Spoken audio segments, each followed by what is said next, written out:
to move over just a little bit. Steph, just get you on the noise. Yeah. Have I been given a screen for some reason?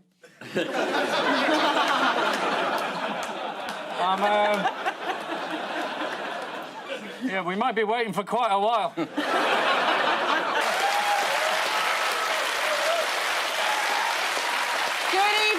Welcome to Have I Got News For You? I'm Anna Maxwell Martin. In the news this week, in Gloucester, there are fears that one woman may have seen quite enough Jubilee merchandise for one day. After an embarrassing moment in a lift, two people write down their own version of events.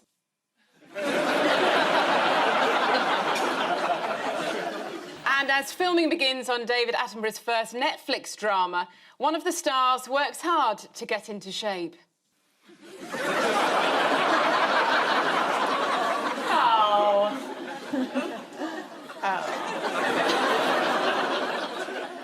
On Ian's team tonight is an actor and comedian who claims he makes a fairly decent spaghetti bolognese, although that's not the only reason he's been invited on tonight. Please welcome Chris McCausland.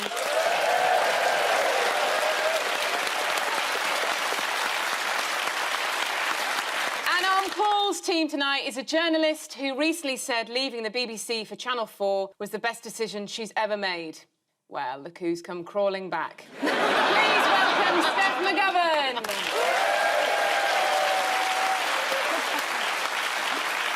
And we begin with the bigger news stories of the week. Ian and Chris, here's yours. You talk us through this, Ian. There's a small boy with a Union Jack, shortly to be known as just a Jack. Here's a royal car with some splendid side mirrors. That's two people comparing notes. Fancy a curry? I don't know. That's Prince Charles standing in, and then Prince Charles, obviously, the only person sitting down without a crown. Oh, there's Prince Charles playing chess, and the Queen moves at all. I noticed he was holding a pint of beer in that last game. He was holding a pint of beer last week. Do you think he's been carrying this pint of beer for 7 years? Asking someone to tell him what it is. Yeah. I've been carrying around this pint of beer for 4 years. This is the state opening of Parliament. He turned up because the Queen's got episodic mobility issues, familiar to many of us after a few. After a few years. Anyway, she can't make it, so Prince Charles got his big moment. But it wasn't a big moment because we had to recognise that the Queen's still there. So they had a crown on a chair. Okay. Even I was thinking, we're watching a hat on a seat. I quite like flummery, but I just thought this is quite silly. And then someone said it's a bit like the tub of lard on this show. Do you know how the older somebody gets, the more they shrink? Do you think the Queen was actually under the crown? Yeah.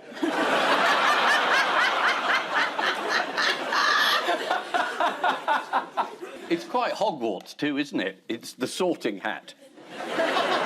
Who will be the next king? Probably not you. It was a speech, wasn't it, about in the middle of a cost of living crisis that didn't mention anything about helping people afford to live or eat. The speech was given by a man sat on a throne next to a golden hat that cost more than Chelsea Football Club. And on behalf of a government that's run by a man who spent 200 grand kind of decorating his flat and another bloke who's married to a billionaire. So it's... So what's your point, Chris? I just like the fact that Prince Charles now has to take on the Queen's role, which is basically reading out a series of ridiculous bills that you don't believe a word of, and taking them seriously. Did you like the way that they closed all the roads to announce a law to stop people disrupting traffic?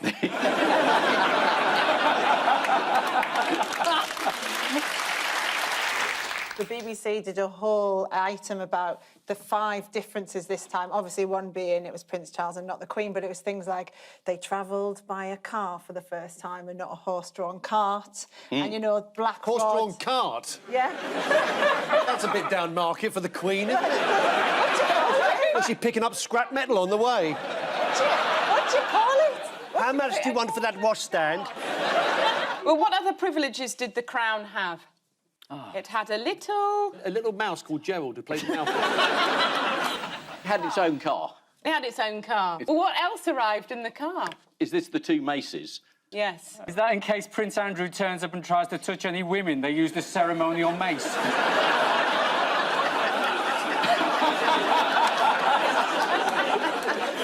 Sent out to the TV news studios to argue that the government was cooking up plans to help with the cost of living crisis. Oh, this isn't Michael Gove, is it? Did any of you see the interview? Yeah. Should we see it now? Yeah, Yes. We are constantly looking at ideas in order to ensure that we relieve the pressure on people who are facing incredibly tough times. But that doesn't amount to an emergency budget, which is what some people immediately thought that it did. It is an example of some commentators chasing their own tails and trying to take a statement that is commonsensical, turning it into a major capital letters, a big news story, and in fact, when the Treasury quite rightly say, calm down. It's good. Pretty good. I mean, I'm an actor. I know a lot about accents. They're pretty good. A Lib Dem called Tim Farron, who said straight after that, he said, whatever Michael Gove had for breakfast, the Lib Dems want to legalise it. How did Boris Johnson and Keir Starmer get on at the state opening, do you think? I think Boris said something about, did you have a good weekend? Referring to the fact that Keir Starmer's been referred back to the police. Yes. But unfortunately, Boris had not a very good start to the week with 50 more fines. Yeah. So now the government are winning 100-0. Yeah. According to the Mail, they seem to be having a right laugh. How was your weekend? Boris asked Starmer, his face curling into a smirk like Quasimodo. Quasimodo was famous for his smirk, something else maybe, but anyway. And if you pan down the page, the Mail did make another interesting observation. Angela Rayner there, 11:30, she's wearing a trouser suit for the Queen's speech, and at 2:30, she's in a short skirt on the bench opposite Boris Johnson. I wouldn't call that short. It's above the knee, Steph. Yeah, but I'm from Middlesbrough, but that's not short, love. On a good night, you can see all the way to the town hall, can't you? That's modest, that. Keir Starmer has issued a challenge. He will resign if he's fined over Currygate. Here he is, making the grand statement in a big set-piece press conference. How did The Sun express this in headline form? A clue, it's a combination of curry and a sort of challenge or deadline. Curry up? That's too good. No? Curry the curry. I can't help but feel I'm losing brain cells. This week he's running chicken korma's scared doll.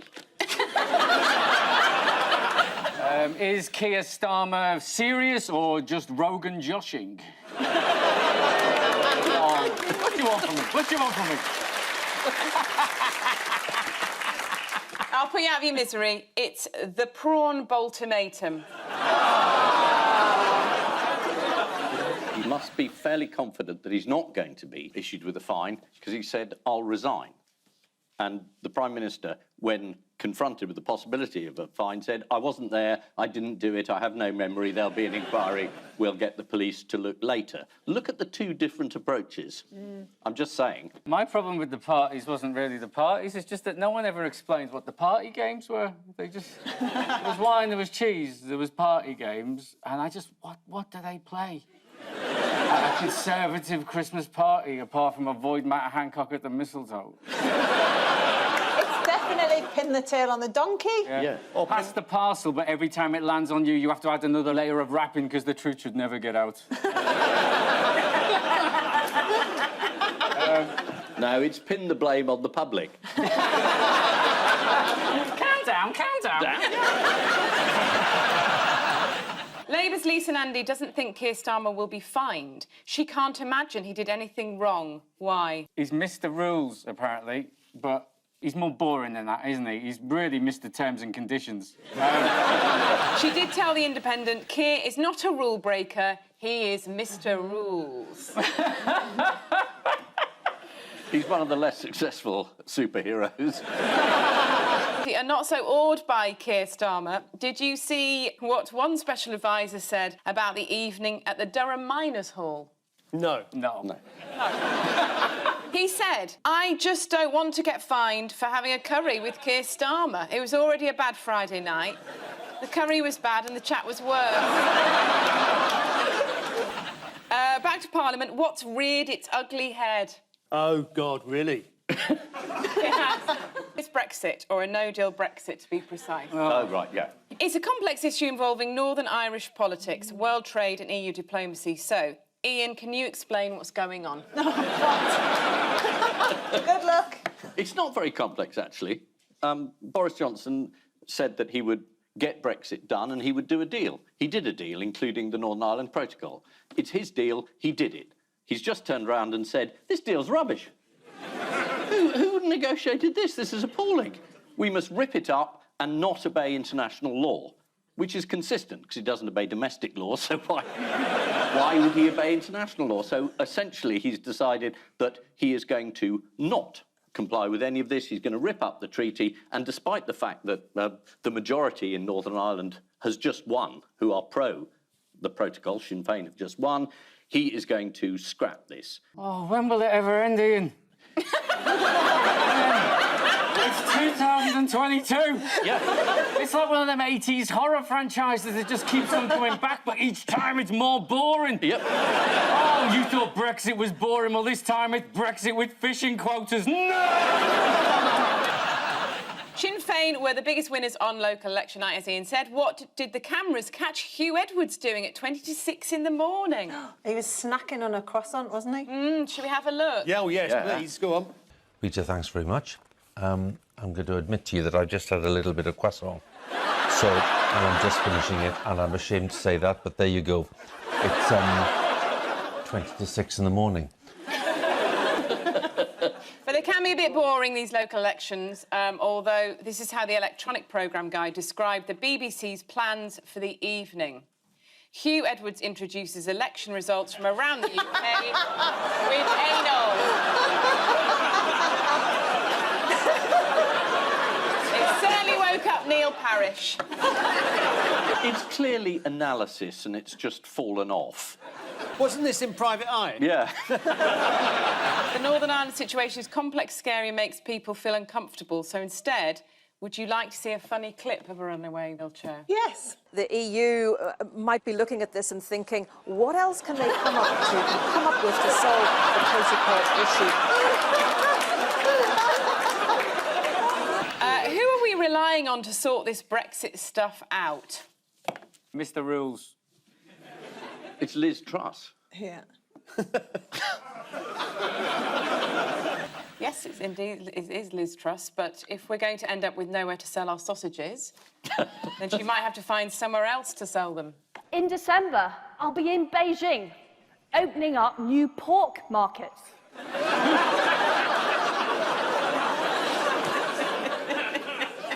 And finally, what has Matt Hancock been doing? Oh. What's he not been doing? I've got no idea. He OK, makes lots of speeches saying how great the Prime Minister is. I think he's trying to come back. Well, he has been sort of putting his big creepy face around. This time he went to visit a horse breeder in Newmarket. Mm-hmm. But he set his Instagram post to show his location. It says national stud, Chris. Oh, okay.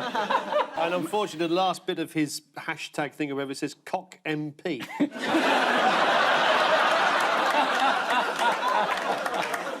This is the Queen's speech outlining Boris Johnson's plans for the next couple of years. Keir Starmer says that if fined over Beergate, he will resign. So either he survives and has the moral high ground, or he quits and the party gets a fresh injection of leadership. According to one source, it's a win-win situation for Labour. But I'm sure they'll find a way to fuck it up.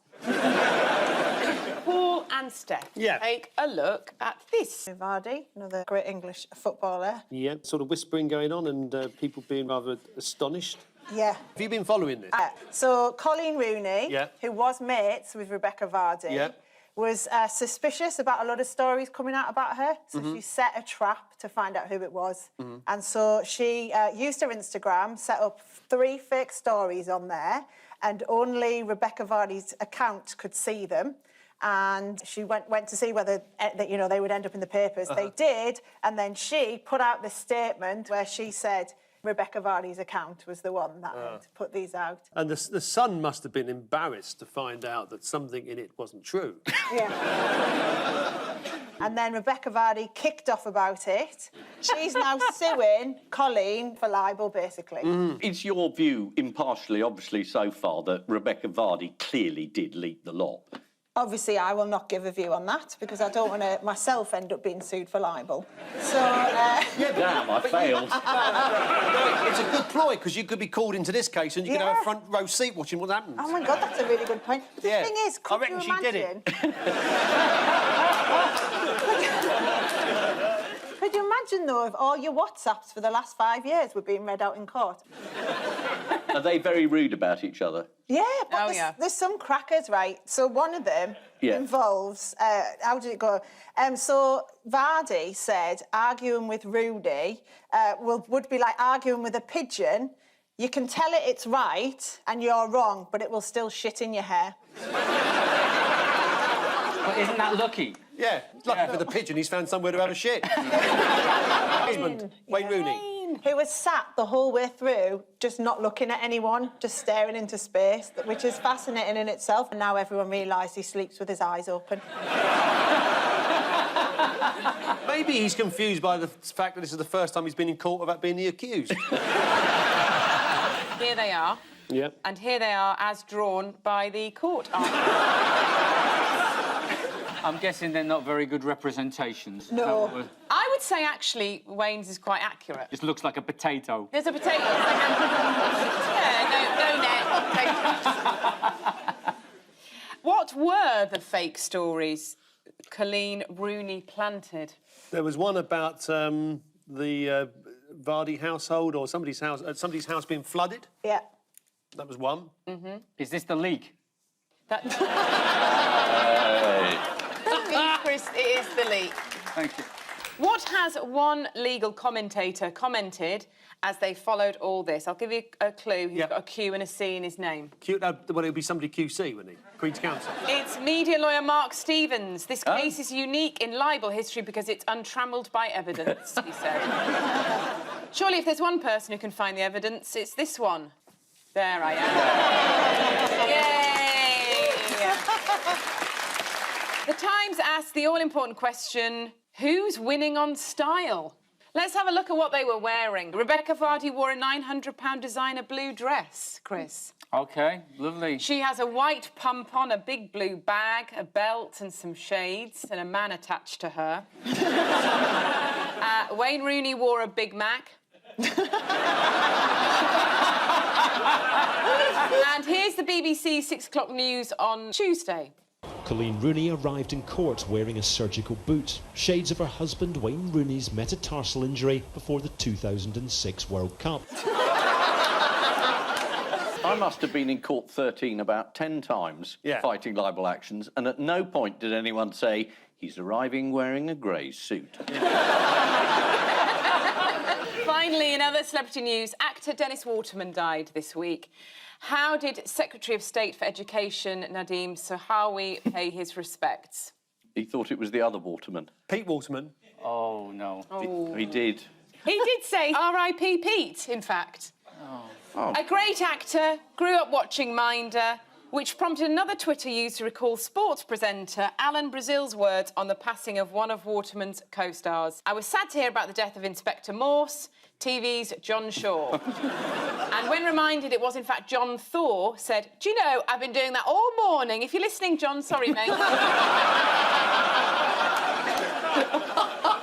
This is the landmark court case Rooney versus Vardy. The Mail explained the wife of former England star Wayne Rooney has been dubbed Wagatha Christie. Wayne loves the nickname and he's still hoping that one day she might dress up as Miss Marple for him. According to The Guardian, the trial was temporarily halted after being cut short by a fire alarm before the caretaker came to sort it out. So we move on to round two, the ear trumpet of news. You are going to hear some audio clues to help you guess what the story is. Fingers on buzzers, here it comes. That's cheddar. That's cheddar. That's cheddar. I think I know this. Somebody developed like a Shazam of cheese, didn't they? And it's an app on the phone, and you take photographs of it, and it tells you what cheese you're looking at. I think it might be for people who've lost the packet.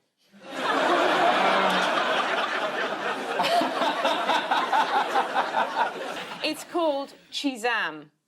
Oh. And how does it work? You take a photograph of the piece of cheese, you send it to an address in Lincoln, a man comes round your house, hits you with a fork and says, that's cheddar, and he pisses off. Why would you need that, though? Because when you buy it, you don't buy it not knowing what it is, do you? I think it's for just cheese that you find.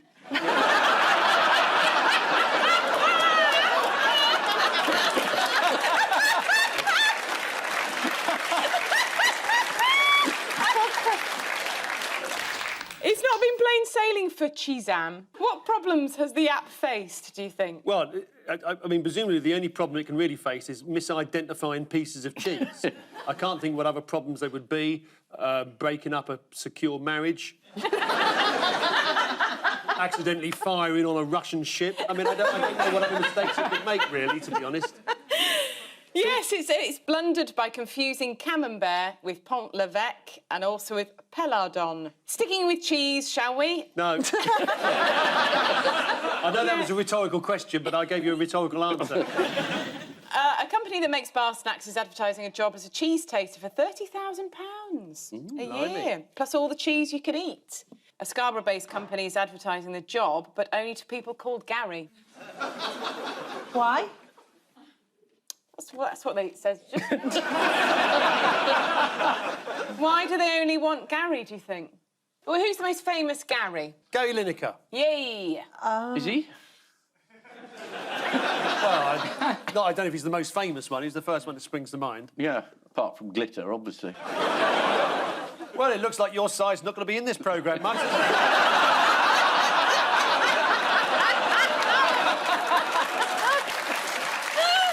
Dear Points of View, why did Paul Merton and Steph McGovern play nobody in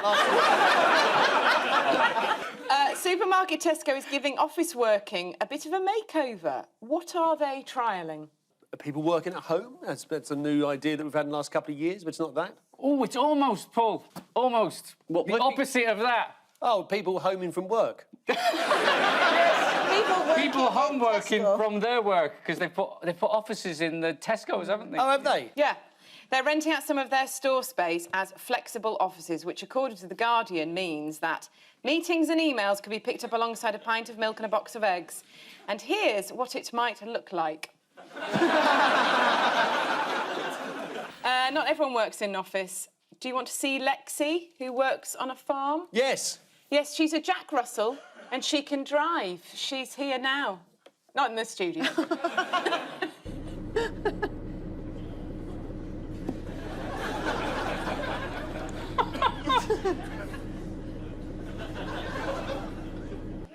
Am I actually missing out on a driving dog? Yeah. In other news, Ukraine are hotly tipped to win tomorrow's Eurovision Song Contest with their entry performed by the Galush Orchestra. Shall we take a little look at one of the other entries? Here's Norway's entry.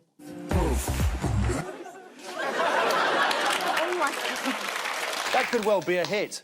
Is that Wolf a Banana? Yeah, it's sort of strange enough. I can't believe that Russia's punishment is that they don't get to watch this. They should be the only ones made to watch This is the French app that identifies what cheese is in front of you. There's also a new dating app for cheese enthusiasts who'd like to get together. Grater, or for hard cheese enthusiasts, Rinder. Amongst other things, the app will identify the cheese by its shape. I mean, I can do that. If it's a triangle, it's Dairy Lee. If it's round, it's a Baby Bell. Fingers on buzzers, teams. Here's another one for you. Buzz when you know what it is.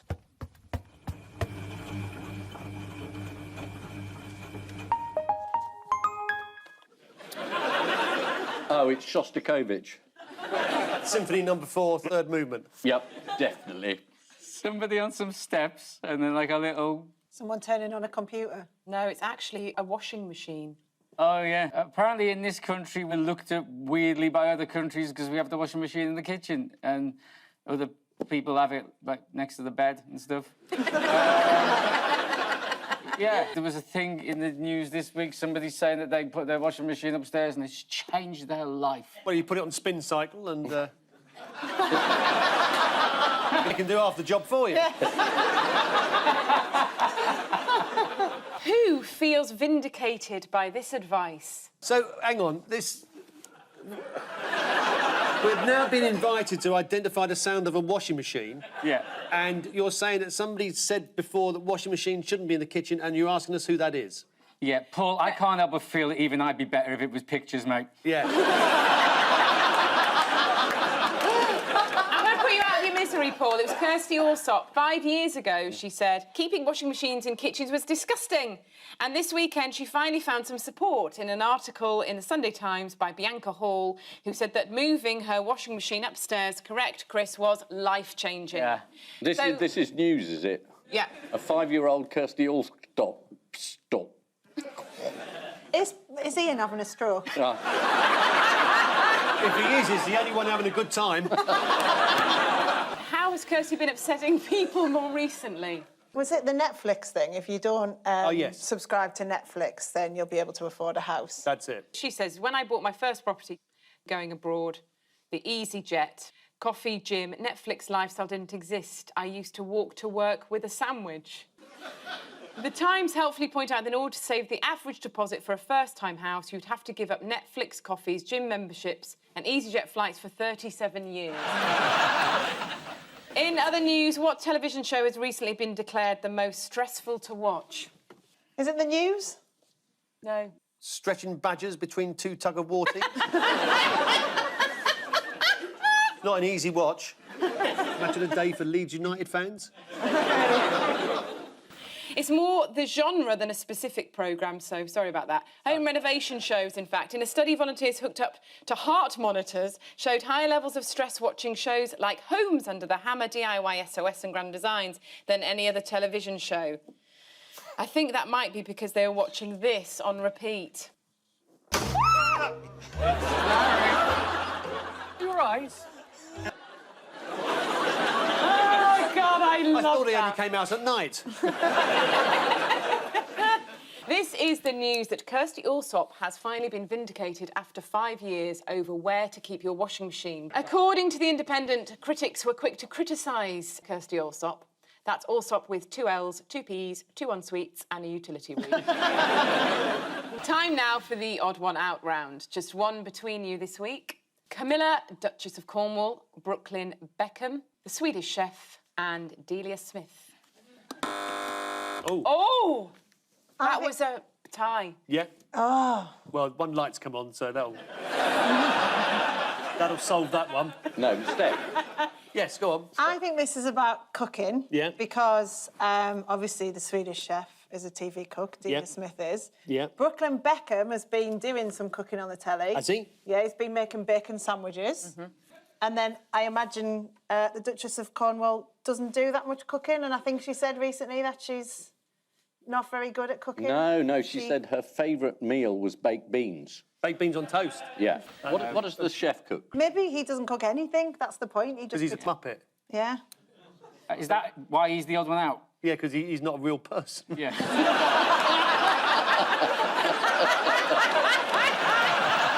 Let's go for your first thought, which I think was Camilla, wasn't it? Yeah. 'Cause it could be that her favourite dish is, or food is baked beans on toast, but she can't cook herself and all the others are cooks. Can I throw something else into the mix Yeah, here do. as well? Go on, then. Delia got booed last week. Why? Football. Norwich City fans booing her. Why? So have the others received scorn in any way from a crowd? No. Carry on as you were, Paul. Has the Swedish chef received scorn from a crowd?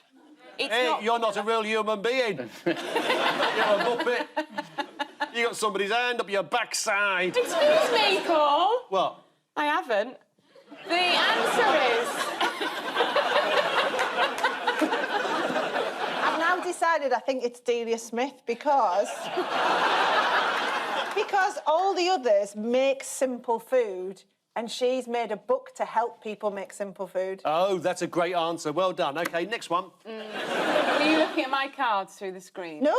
OK. What kind of accusation is that? You cheeky bitch.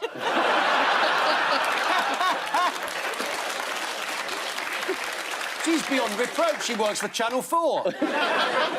You are correct. They're all bad at cooking. They're all bad at cooking, apart from Delia Smith. Did anyone see what she did on Lorraine Kelly's morning show recently? No, incredibly, we missed it. Should we take a look, Ian? Yes. Let's... Come on. Let's have a look. Just ask you one question. Of course. You've got a green cushion and a yellow cushion. Yeah. Is that because it's Norwich City colours? Is that for Norwich? It is Norwich City colours, and it is also a little subtle tribute to the people of Ukraine also. But Good. It was just for you. It was just Lovely multi-use cushions there. Oh, my How God. do we know the Duchess of Cornwall can't cook? Because she said so.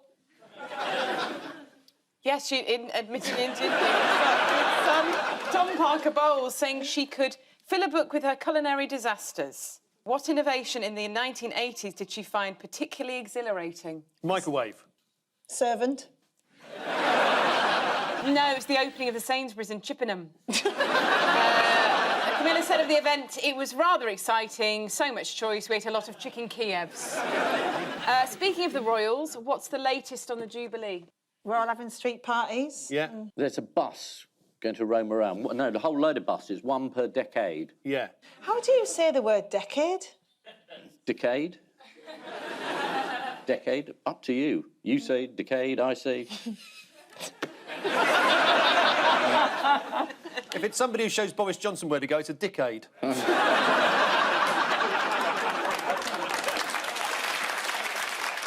Beckham's eldest son set his sights on being a celebrity chef, but it was revealed that his cooking series, Cooking with Brooklyn, took a team of 62 professionals to help him demonstrate how to make a sandwich. Brooklyn also dished out some handy advice during his videos. What wisdom did he have to offer on the subject of sandwiches? The filling must be between the two pieces of bread. Rather than the other way around. Way round. I'll tell you, he explained to his viewers that coleslaw gives sandwiches a different texture, like a crunchy texture. He also said, I love cheese, it's like butter.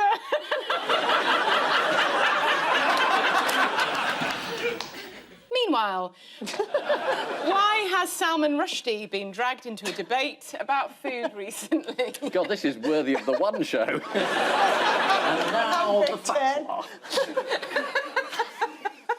No, tell us. According to a recent survey, nearly a third of people in the UK aged between 25 and 34 think that Salman Rushdie is a fish dish. Lastly, what was the reaction when Sheffield resident Jason Jovanovic started posting pictures of his evening meals on Instagram? There wasn't one. Jovanovic became an overnight internet sensation thanks to his bizarre meals, including cheesy beans with fish,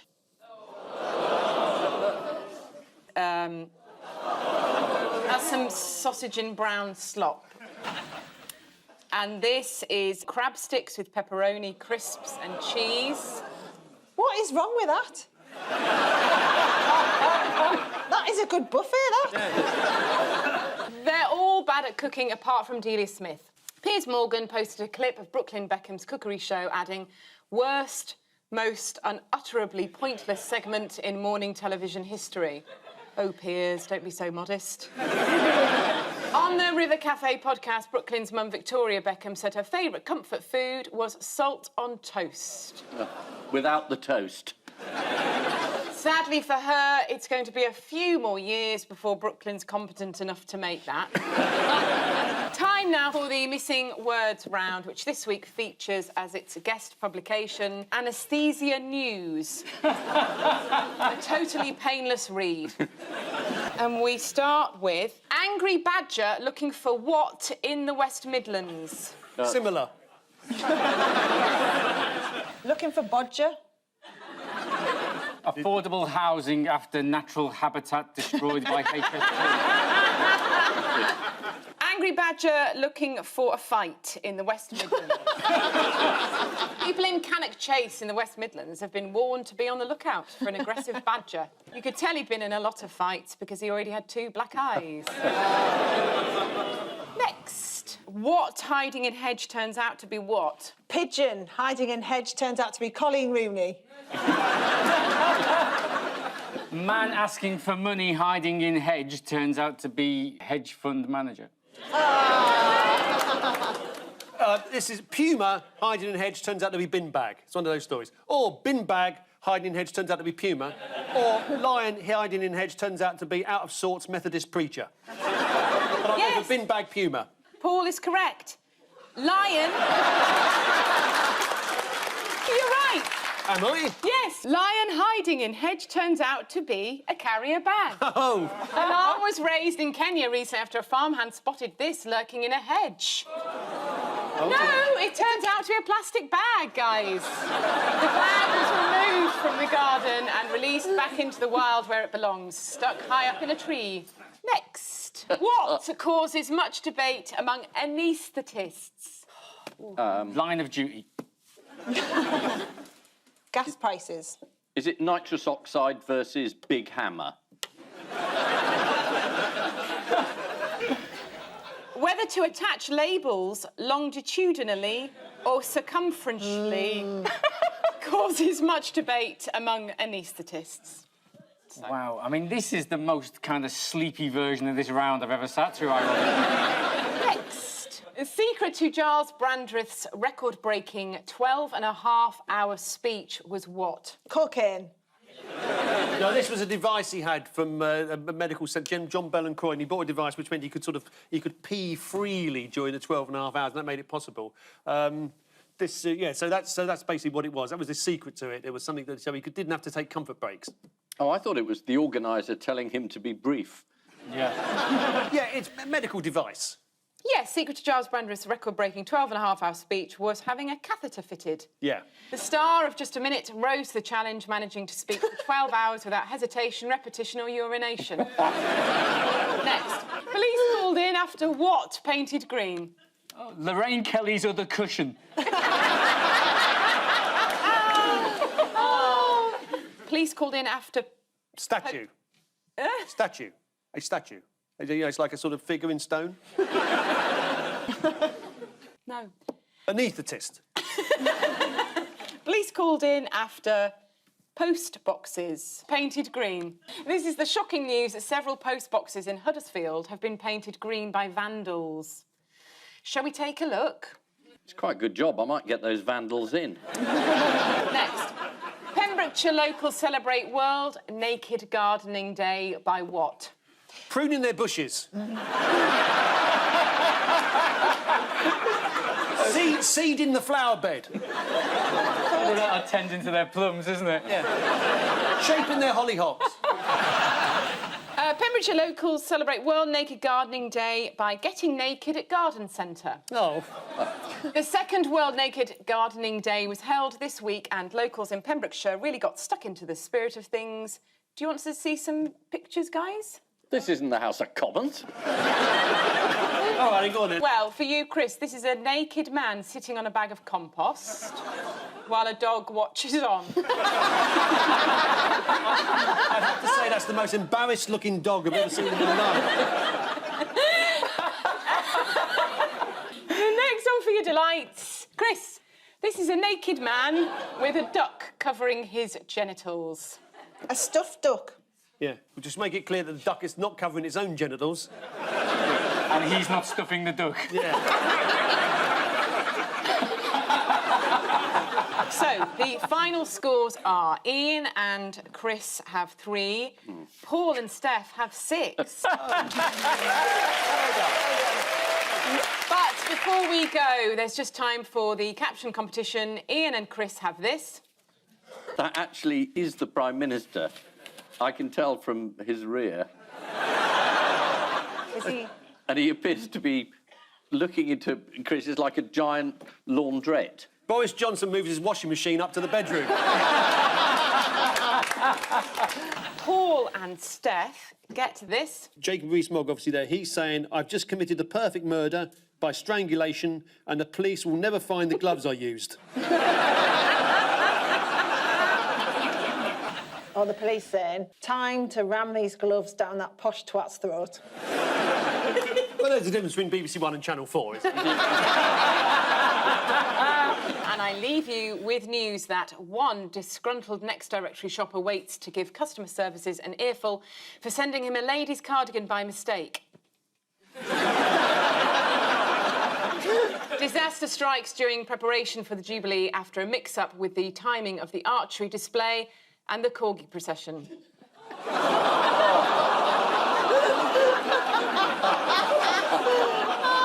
And the legal teams in the Wagatha Christie case reflect upon the broken friendship, the waste of time and the needless squandering of Ama yine sen varsın, hayallerimde dolaşırsın.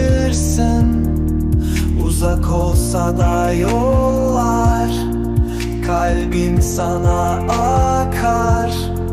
Sanki bir düş gibi, her an seni yaşıyorum. Gözlerimde ışığın geceyi aydınlatıyor. Ama yine sen varsın, hayallerimde dolaşırsın. Uzak olsa da yollar, kalbim sana akar. Ama yine sen varsın, de dolaşırsın. Uzak olsa da yollar, kalbim sana akar. Ama yine... There was something that so he didn't have to take comfort breaks. Oh, I thought it was the organiser telling him to be brief. Yeah. Yeah, it's a medical device. Yes, secret to Giles Brandreth's record-breaking 12.5-hour speech was having a catheter fitted. Yeah. The star of Just a Minute rose to the challenge, managing to speak for 12 hours without hesitation, repetition or urination. Next, police called in after what painted green? Oh, Lorraine Kelly's other cushion. Police called in after... Statue. Statue. A statue. You know, it's like a sort of figure in stone. No. Anaesthetist. Police called in after post boxes painted green. This is the shocking news that several post boxes in Huddersfield have been painted green by vandals. Shall we take a look? It's quite a good job. I might get those vandals in. Next. Pembrokeshire locals celebrate World Naked Gardening Day by what? Pruning their bushes. Seeding the flower bed. They're not attending to their plums, isn't it? Yeah. Shaping their hollyhocks. Pembrokeshire locals celebrate World Naked Gardening Day by getting naked at Garden Centre. Oh. The second World Naked Gardening Day was held this week and locals in Pembrokeshire really got stuck into the spirit of things. Do you want to see some pictures, guys? This isn't the House of Commons. All right, go on then. Well, for you, Chris, this is a naked man sitting on a bag of compost while a dog watches on. I'd have to say that's the most embarrassed-looking dog I've ever seen in my life. The next one for your delights. Chris, this is a naked man with a duck covering his genitals. A stuffed duck. Yeah, we'll just make it clear that the duck is not covering its own genitals. And he's not stuffing the duck. Yeah. So, the final scores are Ian and Chris have 3, Paul and Steph have 6. But before we go, there's just time for the caption competition. Ian and Chris have this. That actually is the Prime Minister. I can tell from his rear. Is he? And he appears to be looking into Chris is like a giant laundrette. Boris Johnson moves his washing machine up to the bedroom. Paul and Steph, get this. Jacob Rees-Mogg, obviously there, he's saying, I've just committed the perfect murder by strangulation and the police will never find the gloves I used. or the police saying, time to ram these gloves down that posh twat's throat. Well, there's a difference between BBC One and Channel 4, isn't there? And I leave you with news that one disgruntled Next Directory shopper waits to give customer services an earful for sending him a lady's cardigan by mistake. Disaster strikes during preparation for the Jubilee after a mix-up with the timing of the archery display and the corgi procession.